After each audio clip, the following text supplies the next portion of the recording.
That's the thing that keeps my gain structure in place as it should be. The volume pedal does not count as an effect.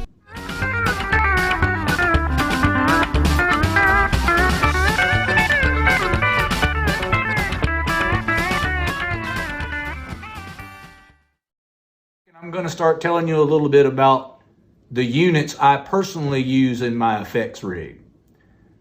These are just my personal preferences as far as types and brands. There are a gazillion different ones out there that would achieve basically the same idea, and that's entirely up to the individual.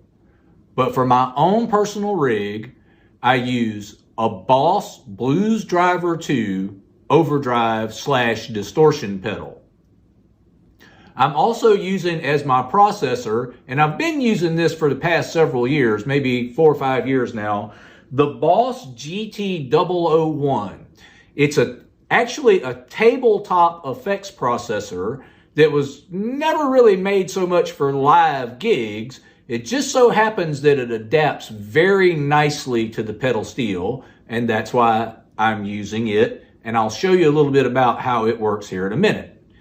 I also want to tell you that I just got a brand new processor a couple of weeks ago, and it's almost the same thing. It's the Boss MS-3, and again, it was intended for something entirely different, but because of the way it's configured and because of its size, it's going to adapt quite nicely to the pedal steel. And the processor itself, the computer chip inside of it, as best as I can tell, seems to be the same one that was already in the GT001.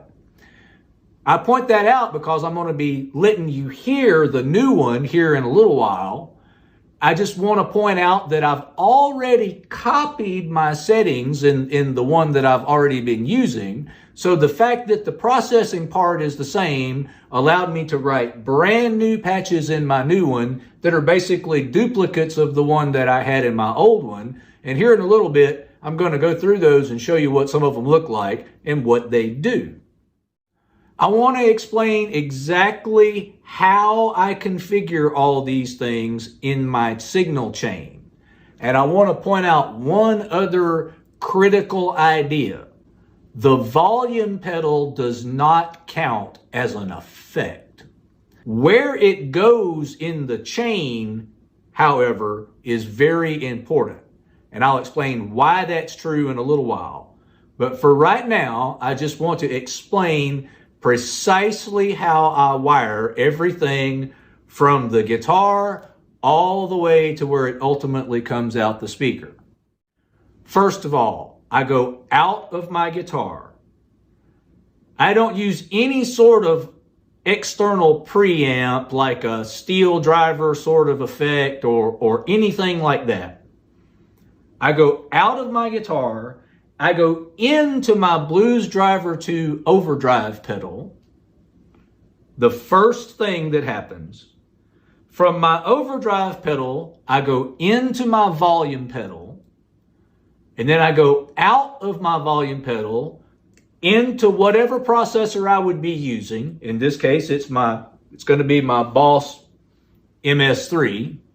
And then I go out of my processor into the front end input of whatever amplifier I would be using. My signal path goes guitar, distortion pedal, volume pedal, processor, amplifier.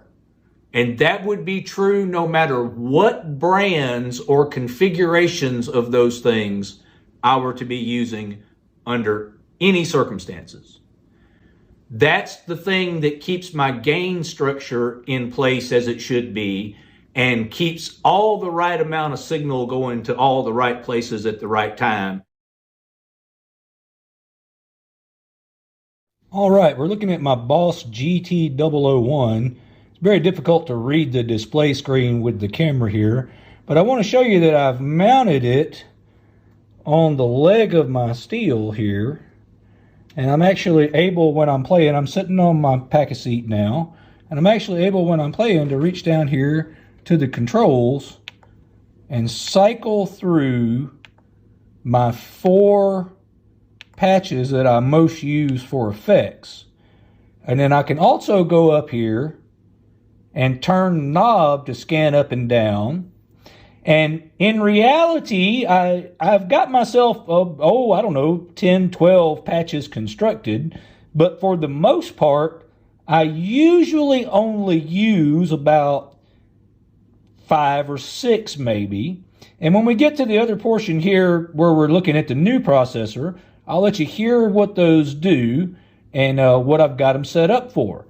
But I want to show you that I got myself a little clamp on the leg of my steel here, and I just made a little sleeve on the back there of my unit so that I could slide that right over my little clamp. And so that nicely mounts where I can easily get to it to change my patches on the fly. And again, this is the advantage of having push button control over stomp boxes, is I can get to just about everything I use either by one click or by one click and one quick turn of the knob. And so just about everything I have available, that's how quickly I can access it. One of those operations, and I'm to whatever I need to be at any given time. So that's how I currently have my GT001 rigged up to where I can access it easily, and where it's a nice compact way it stores in my seat. And this new one I've got will too. We're going to switch over here, start looking at some of the features of the new one, start having a look at what it does and what it looks like on the computer screen. All right, and here's the Boss MS-3 processor, the one we're going to be listening to here in a minute in the demo.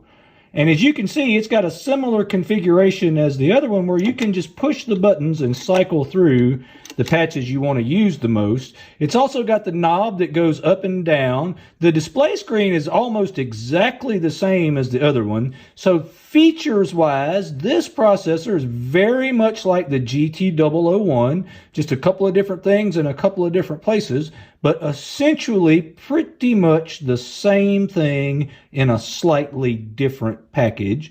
And we're about to go fire up the computer here so you can see what it looks like on the screen, and I'll start describing some of the patches that I've built for it. See the equipment our pros use at the best prices anywhere online. Support small business and save.